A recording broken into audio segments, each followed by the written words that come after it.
Okay, I'm here in 125 of the science building. I wanted to see if I can show you how to use the console and all of this equipment. The first thing you want to do is boot the system up.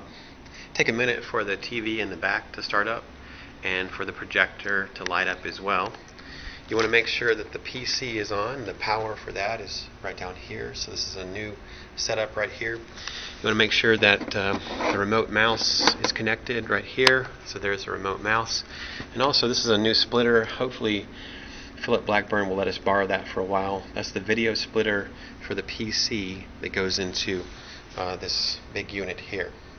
Now on the PC you want to make sure that you use a screen resolution of 1024 by 768. I think the reason for that is primarily because this Symposium system right here is only going to allow that screen resolution of 1024 by 768. Alright, so after it boots up you see that it's going to the video projectors that are up here in the corner. And to get to the PC, you want to click on this button right here. Probably not showing up too well in the video, but it does say PC right there. So you want to click on that. It'll take it a minute or a few seconds to switch over to that, showing exactly what you have here.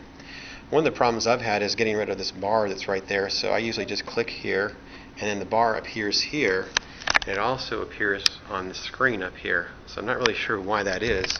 I think the only way I've got around that is just to click around a bunch of times, like switch it over to a document camera, for example, maybe power that up over here, and then it's still there.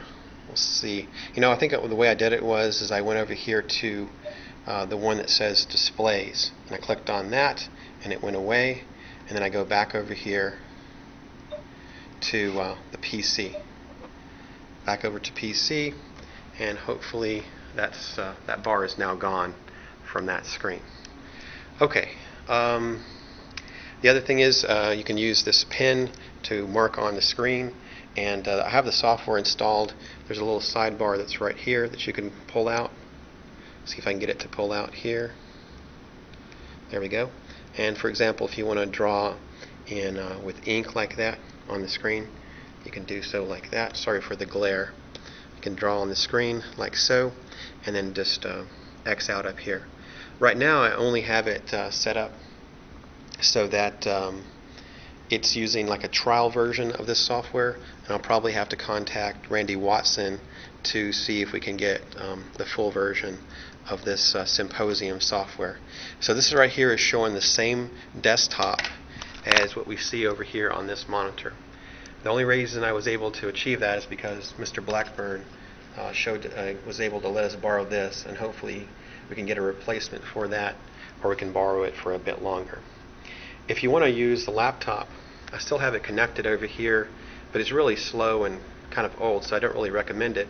But you could bring your own laptop in and use it as well. I'll show you how to connect that in just a second. This is the internet connection cable for the laptop, and you can switch them down over here.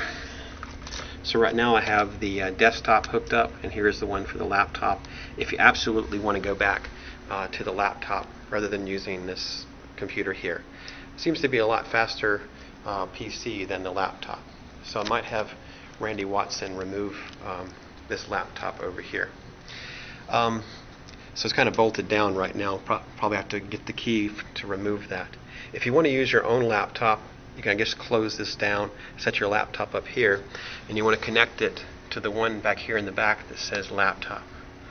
So the way this works is you have this one's coming from the Symposium, actually right there, and the Symposium gets it from the splitter, which is right here, and then it gets it from the PC. So it's really lots of wiring going around here. And there's also a USB cable that goes from the Symposium into the computer as well, so that the PC can read the pin location. That's about all I can think of on this. I guess the last thing is to shut down. There's a couple of ways to shut down. One of them is to go over here to displays and hit off. But I find it better that at the end of the day or end of my class, I come over here and and I click on log off, and that'll shut everything down.